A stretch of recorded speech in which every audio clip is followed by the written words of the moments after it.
Welcome to Echo Forge, dark fantasy and sci-fi stories from the edges of forgotten worlds. If you enjoy this kind of storytelling, hit like, subscribe, and tap the bell so you don't miss the next vision. Now, let's step through the gate.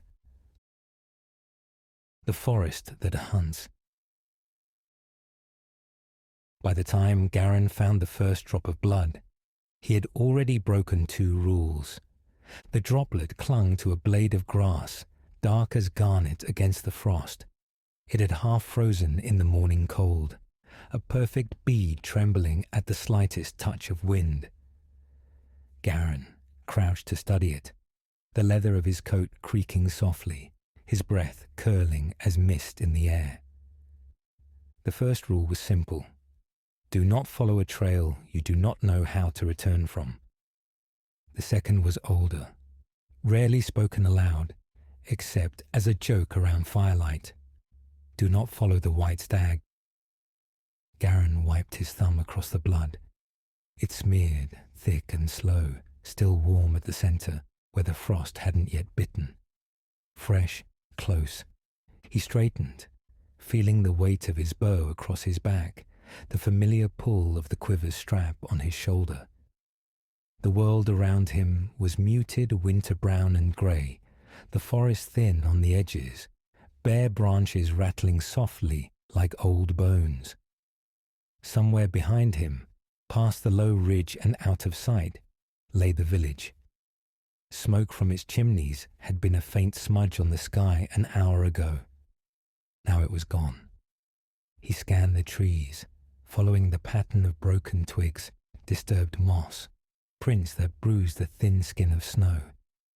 The stag's tracks were impossibly clear and impossibly light, like the forest had laid them out for him. Each print was a delicate oval that pressed but did not crush, as if the hooves had the courtesy to apologize to the earth they stepped on.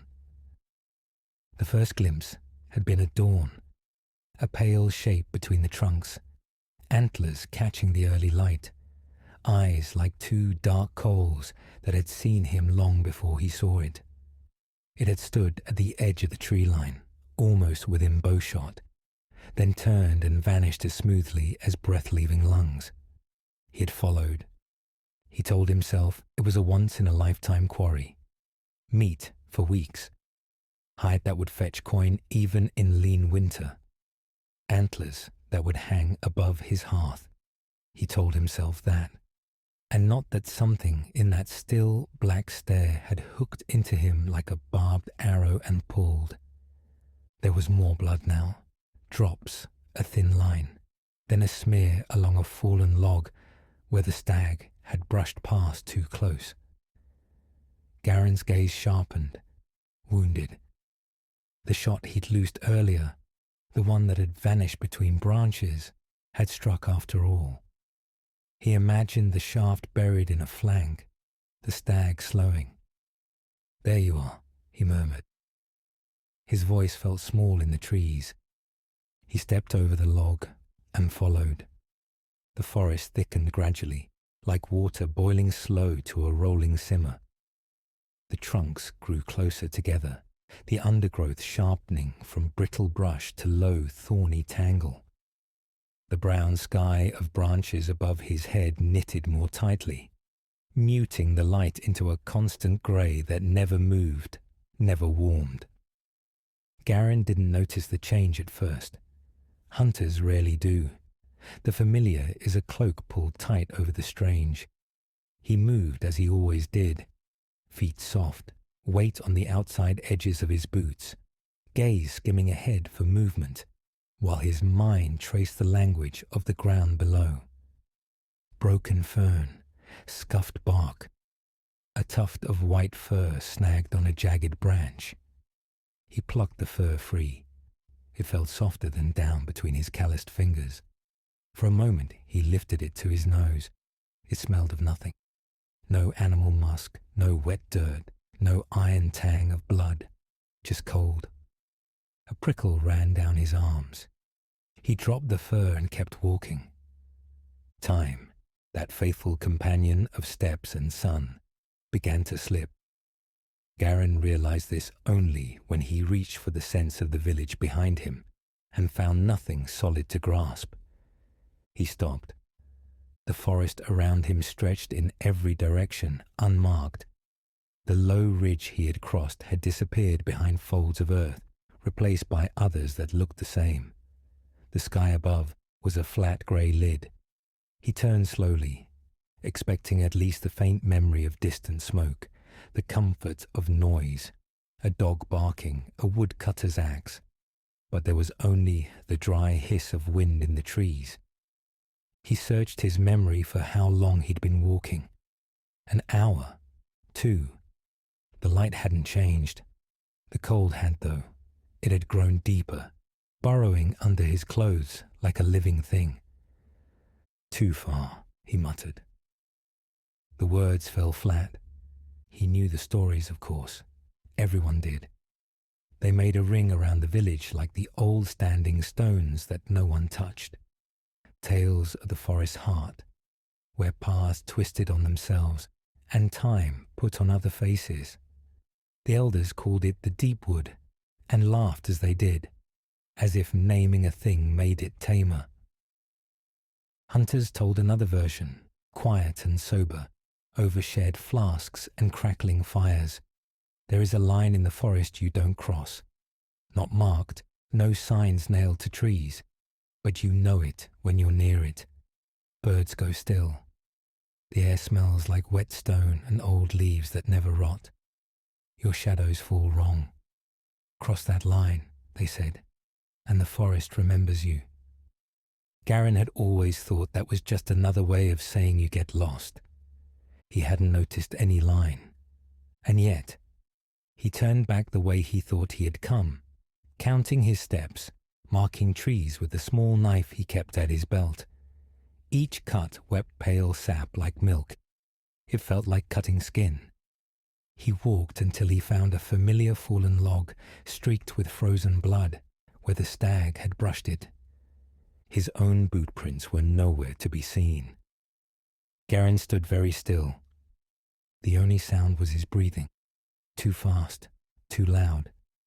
He forced it slower, narrowed his focus to the ground, and began again, circling the log, searching leaf and snow for any sign of his passage. There were only the stag's prints and the faint smear of its blood heading deeper in. The forest was a page that had been erased around him. Garran stared at the tracks leading forward, then at the empty earth behind. "Fine," he said, voice tight. "I finish the trail, then I find the way out." It sounded reasonable. Hunters survive by reasoning. Follow what you can see, not what you can't. He shifted his bow, checked the knife at his belt, the hatchet at his back, the length of cord coiled in his pouch. Something watched him. The thought arrived like a fact, dropped into his mind without ripple. He is not alone. Garran's hand slid to his bowstring. He turned, slow, scanning the trees. Nothing moved, not branches, not underbrush, not the smallest scrap of wing in the sky. Even the wind seemed to be holding its breath. He swallowed. "Just the forest," he muttered. "Just you getting spooked." But he did not shake the feeling that the trees were listening. He kept tracking. The stag's blood-marked trail led him down into a shallow valley where the cold pooled in a dull ache at his joints. The snow here was finer, almost ash-like, packed into ripples that looked disturbingly like the ridges of a massive fingerprint. He stepped carefully. The prints deepened. The stag was flagging, stumbling. At one point, Garran found where it had crashed through a thicket, leaving hair and skin on the thorns. More blood there, spattered in dark fans. He should have felt satisfaction. Instead, he felt watched, evaluated, the way he might look at a snared rabbit to see if the meat was worth the trouble of skinning. His own tracks, he noticed, stood out too sharply. Every place he'd set his foot felt overly defined, as though the ground had pressed up to meet him, memorizing the shape of him. Hunters learn to ignore their own sign. It's background noise to the quarry's song. Now he could not stop seeing it. A double trail, the stag ahead, himself behind, threaded through the white. A pattern, a diagram, a map for something else. He scanned the trees again, more carefully. A stand of dark pines huddled to his right, their needles drinking light. To his left, birches like pale, peeling limbs. The valley mouth ahead, narrowed between two boulders veined with black. Moss clung to them in long, dripping curtains. His eyes snagged on something above. Scratches marred the stone over the narrow pass. Not the ragged gouges of claws, but deliberate marks. Lines crossing lines, circles intersecting. Shapes that teased recognition and then slipped away. His pulse thumped in his throat. They were not old. Frost hadn't yet settled in their grooves. Garran's first instinct was to call them claw marks anyway, wrap them in an explanation his mind understood. Bears sharpened their claws on bark, on rock. Wolves could scratch stone if desperate enough.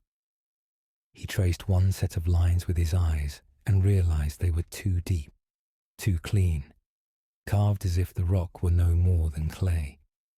His shoulders tightened. He could turn back, try to skirt around the valley, attempt another path. Except there was no other path. Behind him, his own footprints had begun to blur, not with the wind, but with a slow sinking, like the earth was swallowing them whole.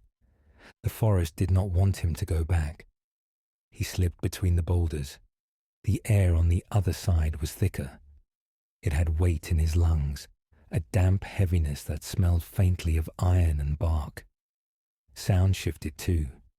It was as if he had stepped from an open field into a cathedral, made entirely of wood and shadow. Every movement he made echoed in his bones, even if the air was still. He remembered, without wanting to, another old saying. Every forest has an edge and a heart. The edge belongs to men. The heart belongs to whatever got there first. Branches closed overhead. The light thinned. Garran followed the blood. Night fell all at once, like a trap closing. One moment, the grey was simply darker. The next, it was gone, replaced by a flat black that made the trees look as if they'd been inked into existence. Garran blinked, disoriented. He checked the sky, but through the weave of branches he could not see a single star. He had not seen the sun set, no slow gold, no bruised purple. Just light, then not. His body, though, knew the hour. His legs ached with the long day's walk, his stomach twisting in complaint. The last time he'd eaten had been before dawn, a crust of bread dipped in broth, swallowed too fast to taste. His mouth was dry, the skin across his face tight from the cold. He needed a fire. The idea scraped against some deeper instinct that hissed, "Do not call attention to yourself. Do not make light. Do not let it see you."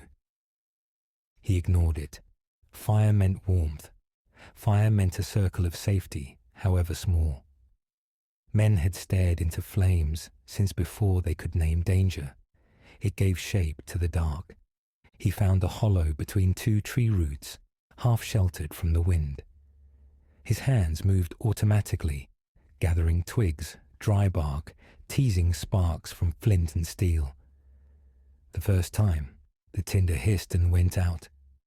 The second, it caught, a little tongue of flame licking up, fragile and hungry.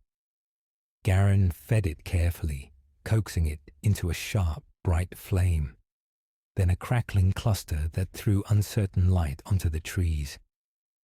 Their trunks glowed copper and gold in the fire's reach, but beyond that, the forest remained absolutely dark. The night pressed right up to the edge of the light and stayed there, as if watching. Garran sat with his back to a root, bow across his knees, knife loose in his hand. He chewed a strip of dried meat from his pouch, each bite turning to ash on his tongue. He listened. The forest was silent. No owls, no scurry of small paws, no creak and sigh of boughs rubbing together. His own fire sounded too loud, each crack and pop a shout. He tried to count his breaths to steady himself. In for 4, out for 4. He'd used the trick while stalking nervous deer, when his heart threatened to hammer out of his chest and onto the leaves where they could hear it. Now, with each breath, he imagined the steam rising from his lips as signal smoke, visible for miles. Here I am. Here I am. Something moved at the very edge of the firelight. Garran froze. It was only the slightest suggestion of motion, a darker patch in the dark beyond the glow, a line that should have been straight bending very slowly. He squinted, trying to bring it into focus. The more he stared, the less sure he was that anything was there at all. Then the smell hit him. It rolled in from the black like a tide, wet earth, mold gone sweet and sickly, old fur that had never been dried properly. Underneath it all was something else, metallic and sharp, like fresh blood spilled on hot stones. His hand tightened on the knife. No sound, no visible form. Just that scent and the sense, as unmistakable as the feel of a blade against his skin, that something large stood just beyond the reach of his fire, looking at him. Garran's throat worked. "Who's there?" he called. The sound of his own voice frightened him. It sounded thin, childlike, swallowed almost immediately by the trees. Silence answered. The smell grew stronger. He did not stand. Every part of his body screamed to rise, to turn, to run. But another instinct, older, perhaps wiser, whispered, "Do not show your back to the dark." Instead, he shifted his weight slightly, bringing his feet under him, ready. He slid the bowstring off his shoulder as quietly as he could, notching an arrow. His hand shook. The tip of the arrow glimmered faintly in the firelight. "Show yourself," he said, "if you're man." The dog laughed. It wasn't a sound, not really. It was the absence of one, a hitch and twist in the silence, a difficulty where there should have been ease. His animal mind felt it as laughter, the way it might feel the weight in a predator's gaze as hunger. The smell receded, just a little. The sense of presence loosened, fractionally. After a long time, Garran's muscles began to tremble from the strain of holding still. His eyes burned from not blinking. His breath made small clouds in the air. He did not move until the fire burned low and the cold crept into his boots. At some point, between one heartbeat and the next, exhaustion pulled him sideways. His chin dropped. The arrow dipped. His eyes shut. He dreamed he was running. In the dream, the forest was brighter. The trees were wrong, though. Too tall, their trunks too smooth, bark like polished bone. Leaves above shivered in no wind, whispering in voices that sounded almost like words. The ground under his feet was a patchwork of fur, feathers and skin, stitched together by roots that twitched when he stepped on them. He was following tracks, as always, but they were not the stag's. They were his. They glowed faintly, smouldering prints in the strange ground, each step leaving a darker stain than the last. When he looked back, he saw that his trail went on forever, a red seam running through an endless tapestry of hunts. Deer, boar, wolves, foxes. A bear in spring, her cubs mewling in the den until they fell silent. Birds caught in snares, wings breaking in slow motion. Rabbits thumping in panic against the loop around their necks. The forest's heart was ahead, he somehow knew. It pulsed, faintly visible between the trunks. A light, neither warm nor cold, beating like a giant slowed-down heart. Something walked beside him. He did not see it. Whenever he turned his head, there was only empty air. But in the corner of his vision, he caught suggestions. A cluster of antlers tilting, a jawbone hanging from invisible sinew, a flank stitched from wolf and stag and man, muscles shifting under mismatched fur. It spoke without sound. "You have always come here," it said, "even before your father taught you the bow, before you learned to walk, before your first word was rabbit. You have walked here in your sleep." Garran tried to speak, but his tongue was heavy, nailed to the roof of his mouth by dread. "You take," the presence continued mildly. "You are a good spear in the hand of winter. You thin, you cull. You feed those who huddle in wood and wattle. For this, the edge of the forest allows you. Hunts need balance. Predators feed, prey fall. The wheel turns." They emerged into a clearing. The light ahead swelled, filling the space like breath fills lungs. In its glow, Garran saw that the clearing was not earth at all, but bone. Skulls, countless and interlocked, formed the ground. Antlers arched up like the roots of inverted trees. Ribs cradled the edges.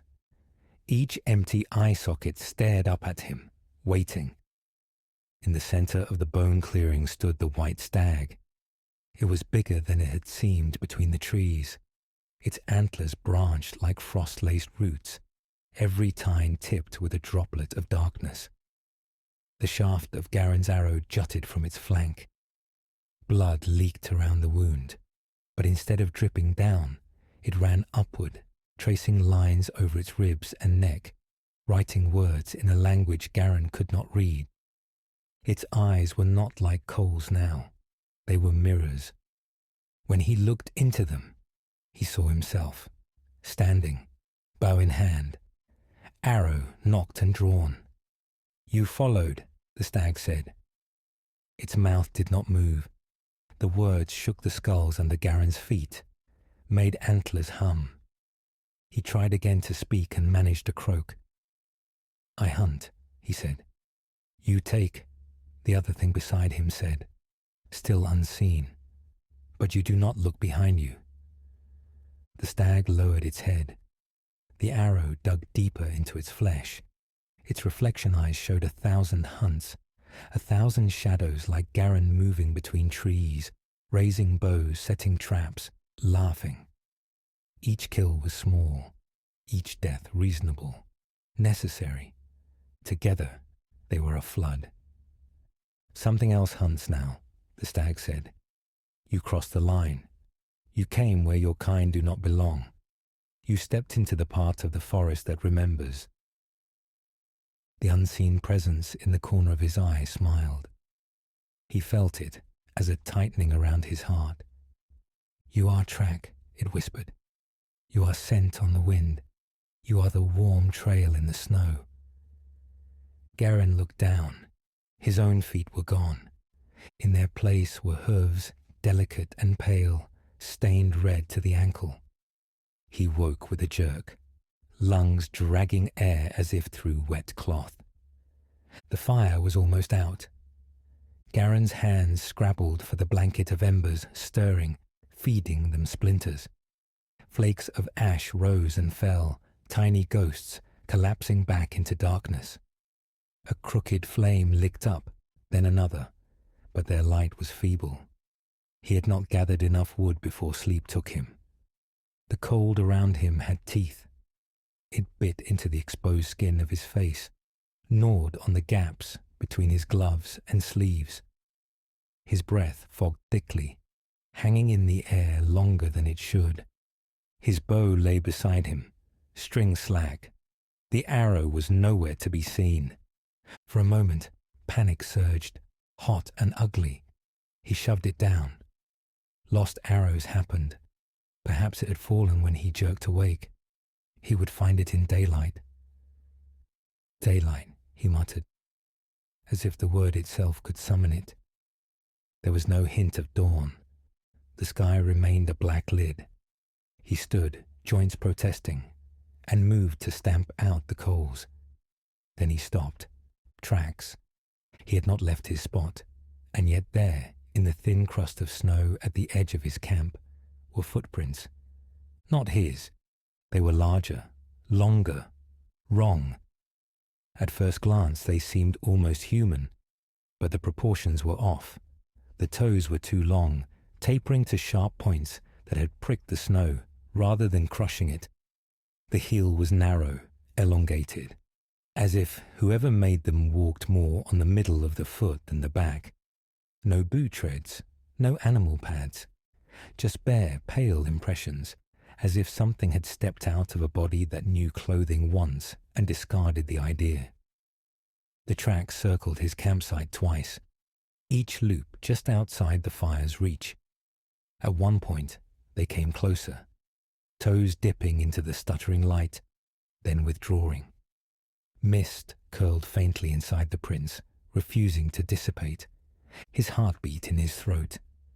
He followed them with his eyes. They came from the dark. They went back into it. If they had a beginning or end, it was beyond what he could see. The smell from the night before lingered, faint but unmistakable. Something had watched him sleep. Garran swallowed against the bile rising in his throat. He forced himself to act, because action was shield and weapon in one. Words did not kill wolves. Movement did. He kicked snow over the last of the coals, burying their glow. The sudden absence of light was shocking, like someone had pulled his side out by the roots. He waited for his eyes to adjust. They did not quite. The darkness here was not the absence of light, but a presence of its own. It had thickness, texture, a subtle resistance when he moved through it, like wading through very shallow water. He turned his back on the circling tracks and forced his legs to carry him forward. He would find the stag. He would find his trail. The straightness of that thought was a spear he gripped hard. Yet as he walked, small details betrayed him. The stag's track, once so clear, had grown uncertain. Prints slurred at the edges, as if the hooves making them no longer agreed on which way to point. The blood droplets were less frequent, then gone. At times he had to guess at the direction, drawing lines in his mind between broken twigs that might have been broken by anything. More unsettling were the other marks. At first they were subtle. A scuff on bark at shoulder height, too high for a deer, too long for a bear's claw. A patch of moss turned over to reveal the raw, wet earth beneath, but only in the shape of a hand. Then they grew bolder. Something had leaned against a tree and indented the wood. Not scraped it, not gouged it, but pressed into it, as if the tree had momentarily become soft enough to receive the weight. The indentation was body-shaped, shoulder, chest, hip. It was larger than any man Garran had ever met. The marks followed his trail. He recognized his own boot prints now and again, where the forest had not yet swallowed them. Beside them, sometimes overlapping, were those other wrong footprints. They stepped where he stepped, matched his stride, his hesitations. At one point, he found where he had paused earlier to examine the stag's fur on the branch. His tracks showed his stop. So did the others. He looked up at the branch, half expecting to see himself standing there. The forest watched him with 1,000 eyes. Knots in wood, hollows in trunks, fungus mouths curved into sickly smiles. "You don't belong here," Garran said aloud. He realized, with a slow, creeping horror, that he was not speaking to the forest. He was speaking to himself. It was somewhere around the time that his hunger stopped feeling like hunger that he realized he could no longer mark the passage of time at all. He ate when his hands remembered the pouch at his belt. He drank when the sound of water called him, faint and far. Each time he found a stream, the bank was strange, the stone too smooth, the water too dark. Once, when he cupped his hands to drink, the water tasted like old pennies and smoke. He drank anyway. The ache in his throat was worse than his fear. He sprang a trap he had not set. It was a simple snare, the kind any village boy learns to make before he learns to read. A loop of cord, a bent branch, a trigger. Except this one had been fashioned from roots that had grown themselves into the right shapes, bark peeled back at the perfect places. He almost laughed when it snapped up around his wrist, yanking him off his feet. He dangled upside down, breath knocked from him, blood rushing to his head. The forest spun. Above him, the noose of root creaked where it wrapped around a high branch. Below, the ground waited, patient. The smell came again. Closer now. Pleased. Garran's throat made a broken sound. He reached for his knife, fingers clumsy. The root noose tightened, biting into his skin. He sawed at it, the blade skidding at first off the fibrous bark, then digging in. The root twitched like a living thing, trying to pull away from the knife. Sap, thick and clear, bled from it, sticky on his hand. He hacked, panic lending him strength. The root snapped with a wet pop. Garran dropped, twisting mid-air to land badly, but not break anything important. Pain jarred up his side. He rolled, came up with knife ready, heart slamming. Something moved between the trees to his left, fast, tall. He caught a glimpse, only that of limbs too long, bending in too many places, fur and flesh and bark interwoven, horns, antlers, a mask of bone, eyes like wet stone. Then it was gone, swallowed by the next stand of trunks. He stared after it, chest heaving. The forest around him seemed almost to sigh, disappointed. "You want me," Garran whispered. The words felt foolish and true. The stories hadn't mentioned this. They spoke of travellers lost, of days turning to weeks, of bones found years later wrapped in roots. They spoke of the Deepwood as if it were a place that simply did things to those foolish enough to enter. They did not speak of intent, of a will, yet he felt it, distinct and vast and patient, the attention of something that had been here long before the first man thought to chip a stone into an edge. It was not malicious. Fishermen are not malicious when they cast nets. Wolves are not cruel when they choose the weakest deer. "You cross the line," the dream stag had said. "Now something else hunts." He felt the truth of it burning in his bones. He had thought of himself as a hunter, a master of sign and scent and shadow. In reality, he had been no more than a messenger, walking his whole life toward this notice. Every animal he tracked had been a word spelled in blood, a letter engraved in the forest's patient skin, a letter spelling his own name. He had been writing his invitation with every arrow he loosed. Now it had arrived. The thought made him sway. His legs trembled. He sank to one knee, fingers digging into the soil. It felt warm, almost feverish. "Why me?" he said. The forest silence tilted. A crow cawed suddenly, from somewhere far above. The sound was harsh, out of place, like a crude mark on a careful painting. It made him flinch. A second voice answered, not animal, not human. It said nothing he could understand, and yet he knew its meaning as clearly as he knew the sting of snow in his lungs. "Because you came." He could have laid down then. A part of him wanted to curl under some root and fade into the soil. let the forest pick his bones clean and knit them into the great pattern beneath. It would be easier than continuing this lurching, futile movement through an endless maze of trunks. But hunters use stubbornness the way they use knives. Garran had never been the best shot in the village, nor the strongest, nor the most clever with snares. But once he set his mind to a trail, he did not abandon it, so he chose another path.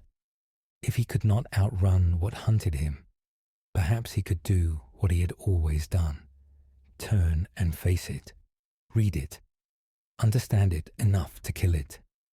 The thought felt like hubris, but hubris had carried him this far.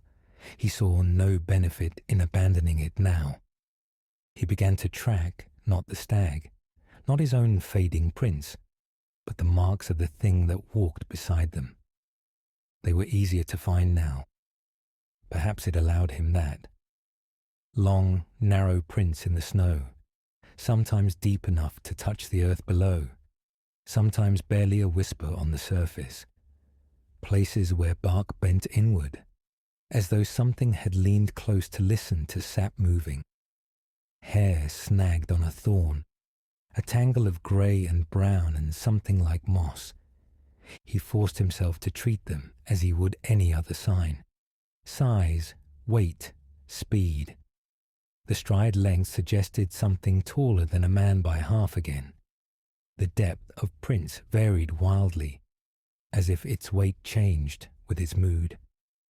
The lack of scent beyond that initial overwhelming reek told him it knew enough to walk against the wind, to circle, to stand very still when it wished. Like a hunter. That was the most disquieting part. Not that it was monstrous, but that in so many small ways, in its choices, its patience, it resembled him. He circled where its tracks doubled back. He climbed a low outcrop to gain height, scanning the forest for movement.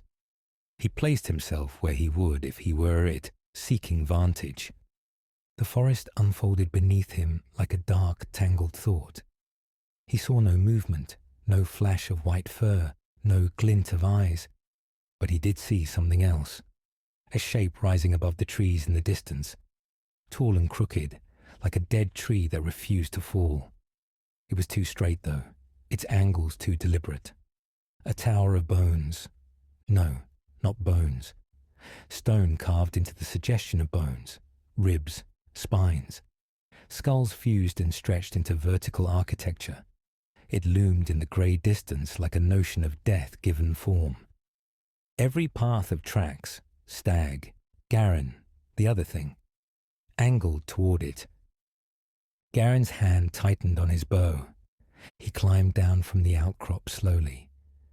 Cold air knifed at his lungs. He began to walk toward the tower. With every step, the forest owner fell into step beside him. Unseen, unheard. Its presence a second shadow, its attention a hand between his shoulder blades, guiding him forward. As he approached, the trees thinned, though none of them looked willing to. They turned their branches away from the tower, their trunks bending ever so slightly in the opposite direction. The ground lost its roots and moss and leaves, replaced gradually by bare soil, then by a layer of broken antlers and splintered branches that cracked softly underfoot. The tower rose before him, monumental. It was taller than any watchtower in the village, taller than the old castle ruins miles away. Its surface was carved with the same lines he had seen over the boulders at the valley mouth.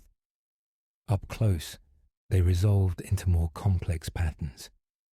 Whorls nested within whorls, notches and hooks, and gaps that his eyes kept trying to turn into letters.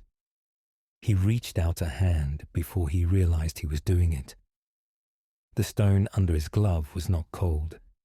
It throbbed faintly, not with warmth, but with attention, like the underside of a skull still remembering the brain it once held.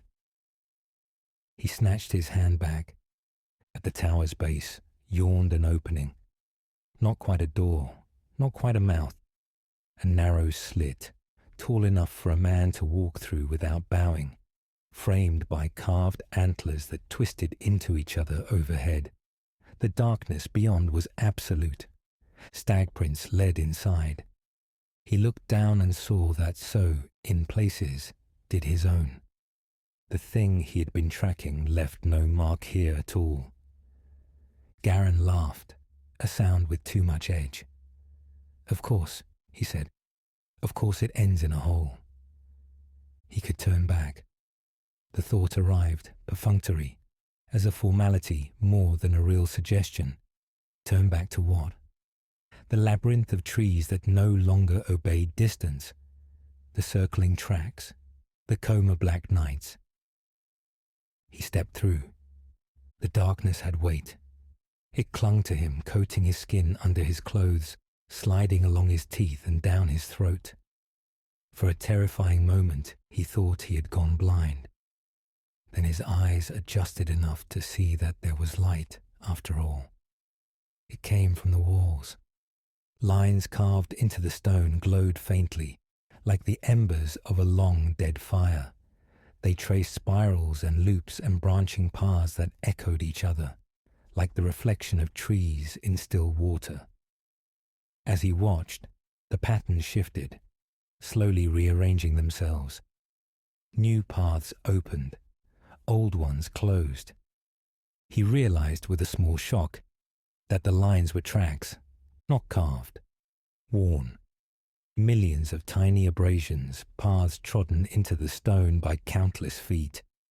The glow came from how deeply they were worn, the youngest tracks brightest, the oldest so faint they only hinted at their former courses.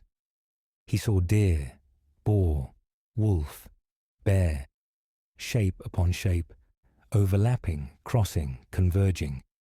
Here and there, he saw human footprints, faint and rare, like mistakes an otherwise careful hand tries to scrub out.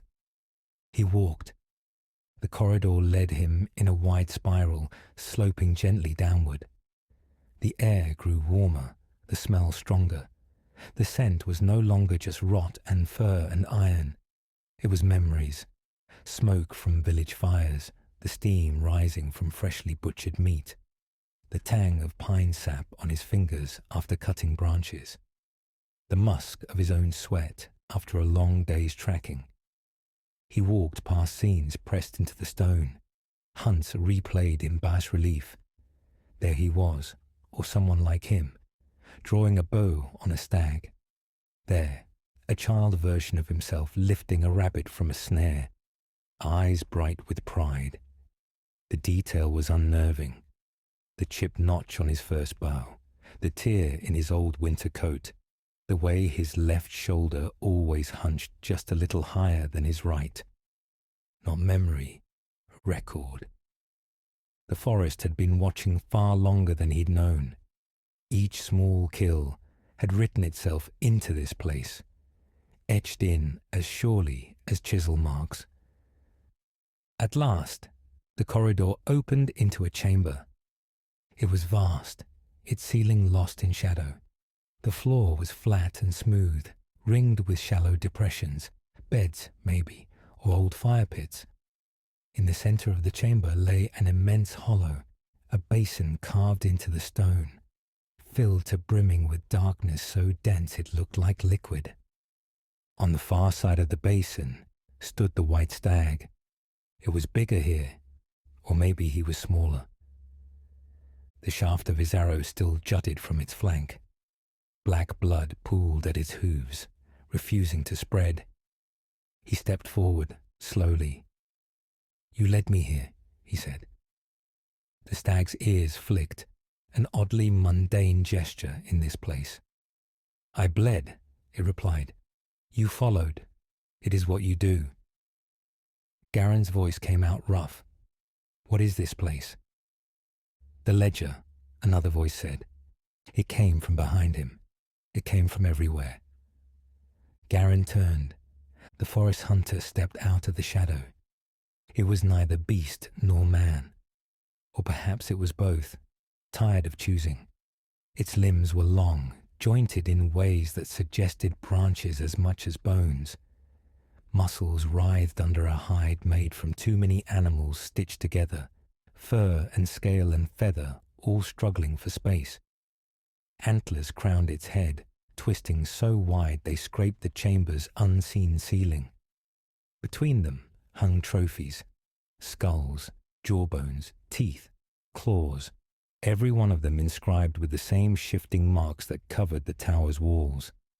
Its face was a mask. Not a single mask, but several, nested and overlapping. Deer, wolf, boar, bear, human. Each flickered when he tried to focus, like reflections on disturbed water. At times, he saw his own face among them. Eyes hollow, mouth slack. It looked at him with deep-set eyes that held no whites. Only the dull gleam of stone rolled in a riverbed for too long. "You have walked my paths for many years," it said. The voice was not loud, but it filled the chamber. It vibrated in Garran's teeth, his spine. "Your paths," Garran rasped. "The forests, you mean?" "We are not separate," the hunter said, tone mild. "We have not been separate since before your kind learned to circle fire and call that safety instead of fear." It moved closer, each step soundless. Standing near it, Garran felt suddenly and profoundly small, like a child standing beside an ancient oak that had grown from a seed before memory began. "You take," it said again. "You are good at it, quick, efficient. Your arrows fly true more often than they miss. You do not waste meat. You thank the animals you kill sometimes, though you do not know to whom you speak when you whisper gratitude. You have made yourself useful to the edge of the forest. For that, I have allowed you to step between my trees unharmed." There was no accusation in the words, no praise either. It was simple accounting. "Then why this?" Garran asked, his voice raw. "Why bring me here? Why do this?" His hand flung out, careless of whatever he might be indicating.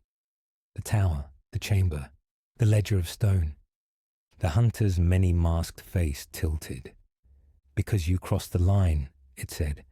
"You forgot there was a difference between the edge and the heart. You followed the white stag not as a man respecting a boundary, but as one who believed he could take endlessly without cost. It is a common mistake. The heart is not for taking. It is for balance." Garran laughed, a broken sound. "Balance? You call this balance? This—" He couldn't find a word large enough. He gestured around, fingers shaking. "You hunt me for balance." The stag snorted softly. Its breath steamed in the chill air, curling in patterns that echoed the lines on the walls. "All hunts are for balance," the hunter said. "When you take a deer, you balance the hunger of your village against the lives of the herd. When wolves cull the old and the sick, they balance the strength of their pack against the weakness of their prey. When forest fire runs, it balances growth against suffocation." Its head dipped slightly, as if acknowledging a point in a debate only it could hear. Too much of anything tips the ledger. You have tipped it. Not alone, never alone. But you stepped where the ledger is kept. That binds you to it. Garran shook his head hard enough to blur his vision. "I'm just one man," he said. "I've killed, 100 deer? 200? Over a lifetime?" 219, the hunter said. 47 boar, 9 wolves, 1 bear, though you prefer not to think of her, many rabbits, many birds, many small lives you step on without seeing. You're like a man complaining that he has poured only 1 cup of water into a river that floods a valley. Its voice sharpened, not with anger, but with a focused intensity that pinned him in place. "You have written yourself into my ledger with every act of taking. That is not wrong. That is what hunters do. But when you followed the white stag past the edge, you donned a weight you did not understand. Garran's guts felt hollow. He glanced at the basin in the center of the chamber.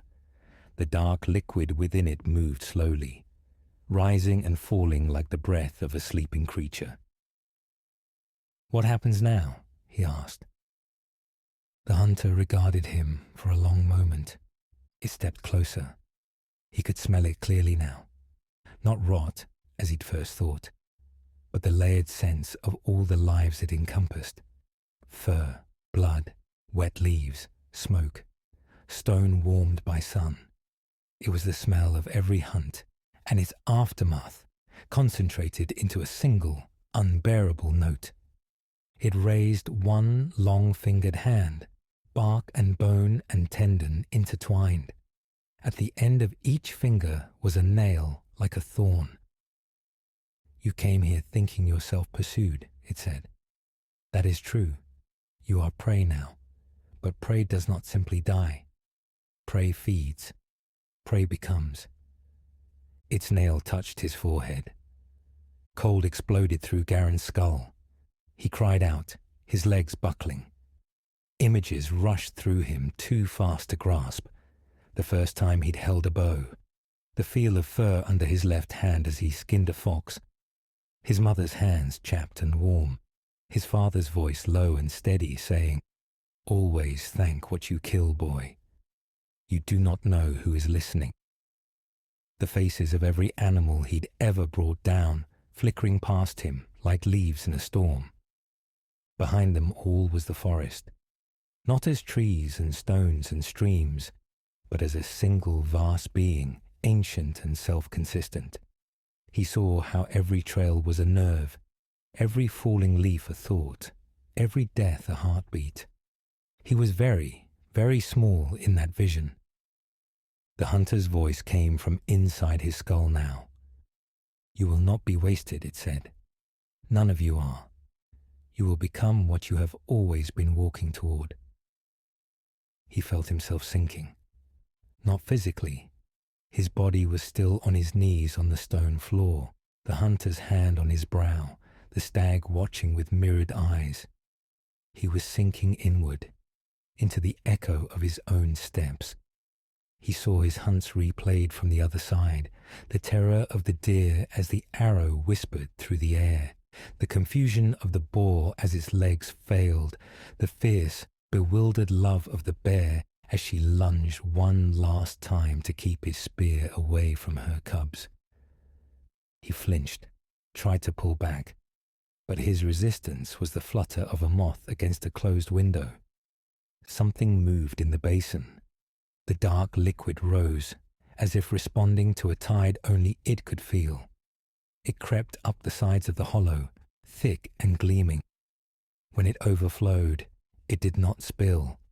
It rose in a smooth, rounded swell, reaching toward Garran like a hand reaching up from beneath the surface of a lake. He felt its attention. It was not hungry the way he understood hunger. It was not angry. It was simply empty space, perfectly shaped for him. His name whispered around the chamber, not in the hunter's voice, nor the stag's, nor any human tongue. It was spoken in the creak of trees under snow, in the crack of breaking bone, in the hiss of arrow feathers, in the low, desperate moans of dying things. It was Garran, and it was every other name he had ever worn in other lives, other hunts. He could choose to step back. The thought surprised him. The hunter's hand on his brow did not force him forward. The basin's reaching dark did not grab him. The forest's tide waited, poised between heartbeat and breath. Balance, it had said. Ledgers. Choice. He thought of the village, of smoke rising from chimneys, of rough laughter around a fire, of his small house with its patched roof, its cold hearth, of the antlers already hanging on his wall, of the children who would grow there, who would learn to hunt or not, who would cross the line or not. He thought of the forest, vast and patient, obliged to nothing, yet still bound by the same balance that bound all things that wanted to endure. He thought of his own life laid out as tracks in glowing stone. He thought of what it meant to be a hunter truly, not a taker, not only, a reader of stories written in hoof and claw, a hand at the edge of a great scale, nudging, weighing, judging when to draw and when to stay his string. "What happens if I step in?" he asked, voice thin. "You join the hunt," the hunter said. "And if I refuse?" The stag's lips curled back, not quite a snarl, not quite a smile. "Then you run," it said. The hunter nodded. "You flee my trees as far as you can. You hide behind walls and names and fires and tell yourself stories that you are safe. The ledger will close without your weight.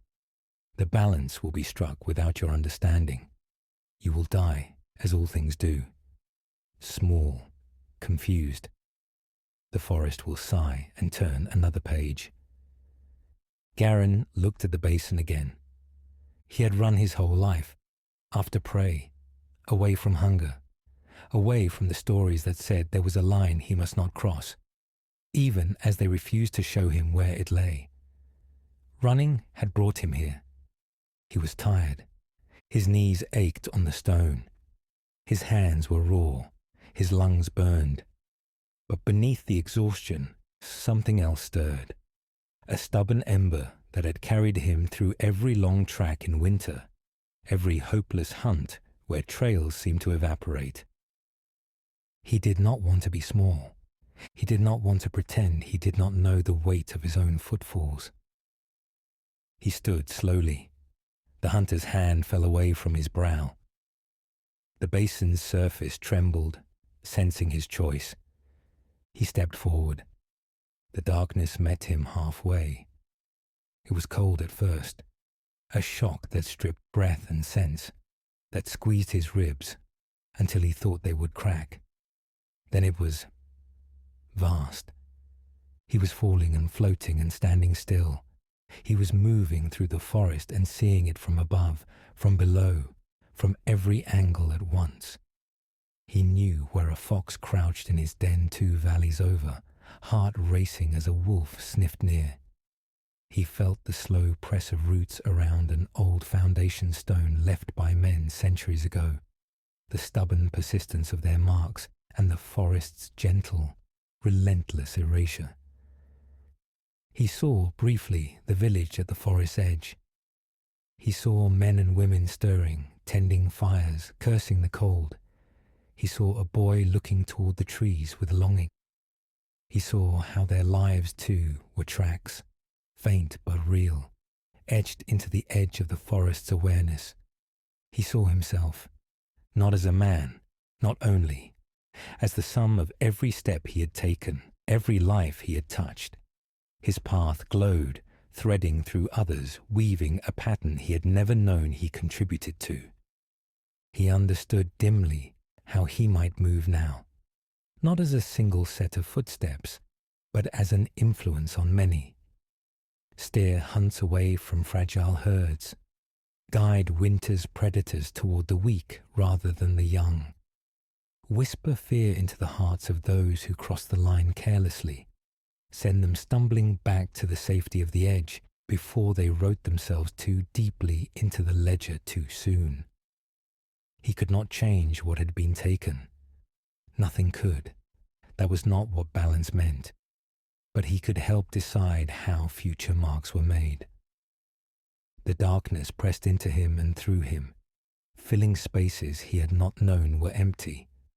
For a terrible, stretching moment, he felt himself dissolving. Garran the man, Garran the hunter, Garran the small boy with the rabbit in his hands, all unspooling into a wider tapestry. Panic flared. He clutched at the memory of his own face, his own name. The forest felt his resistance and did not fight it. Instead, it flowed around that small, bright knot, wrapping it in a gentler pressure. It allowed him to keep it, the way a vast sea might allow a single drop to remember being rain. The tower chamber, the basin, the stag, the hunter, all spun away. When Garran's eyes opened, he stood in the forest. Snow lay on the ground in a thin, fresh layer.